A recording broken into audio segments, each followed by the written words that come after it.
Isinailalim na po sa state of calamity ang buong lalawigan ng Laguna. At may live report ang ating saksing si Marisol Abduraman. Marisol?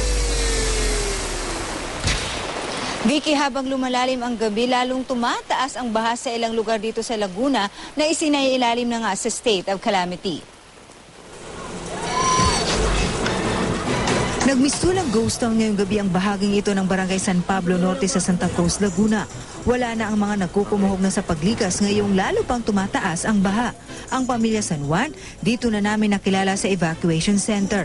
Lumikas sila matapos tuluyang lumubog ang kanilang bahay. Makakatulog naman maganda. Gabi ko talagang tense na tense kami. Talagang biglang umalon, humangin. Nakitula naman po, ulan lang. Sabado pa raw na mag-umpisang bumaha dito sa Barangay San Pablo sa Santa Cruz sa Laguna. Pero ngayong araw lamang daw lumala na umabot na hanggang dito sa kalsada ang baha. At dahil inaasahan pa ang pagtaas ng baha, dahil nga sa walang tigil na pag-uulan, tuloy-tuloy pa rin ang paglikas ng mga nakatira rito.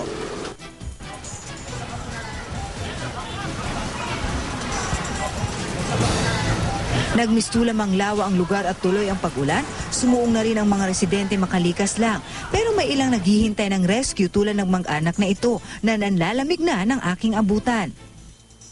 Hintay kayo na mag-rescue sa inyo. Oo. Para dalhin kayo kahit sa evacuation. Opo. Kumusta na hubang sitwasyon doon sa bahay ninyo? Nako, malapit ng lumubog, 2 dangkal na lang.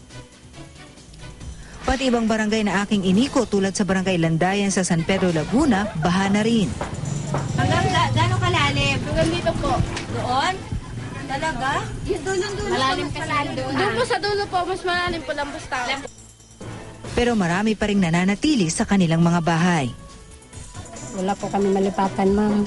Sa plaza, anyo na? Marami na ho kasing tao doon eh. Mahirap na, may mga gamit kami. Ang pamilyang ito nga, mas piniling gumawa ng hagdan na gagawin daw nilang daanan sa lalo para pagtaas ng tubig. Para saan po yan? Kailangan para makapasok sa bahay dahil kapag hindi makakadaan sa pinto, kaya sa bintana dadaan. Nakaantabay naman daw ang mga otoridad sakaling may mangyari sa mga nagpaiwan. Yung iba ay ayaw kusang lumikas. At nung nanawagan ng ating mga kapitan dito sa Barangay Landayan ay ayaw. Ngayon, tumatawag na sila ng saklolo para magpakuha doon. Hindi bangka na kung gagamitin. Hindi lang po ito tubig galing sa Laguna Lake, kundi yung baha galing sa taas. Ang ilang lumikas, pansamantalang tumutuloy sa basketball court ng Landayan. Taas na po ang baha po eh. Ngayon lang nilang ba ito naranasan? Nung undoy po. Vicky, alam mo 1 to 2 hours ago, nakaranas na lang tayo ng ambon na lamang dito sa bayan ng Santa Cruz sa Laguna pa rin. Pero ilang minuto pa lamang ang nakalilipas nang muli na naman tayong makaranas ng napakalakas na ulan. Kaya naman ang mga otoridad dito ay talaga namang magdamag ng nakaantabay dahil maliban nga dito sa pag-uulan, ngayon pa lamang daw unti-unting bumababa ang tubig mula sa mga bundok. Live mula rito sa Santa Cruz, Laguna, ako si Marisol Abduraman, ang inyong saksi.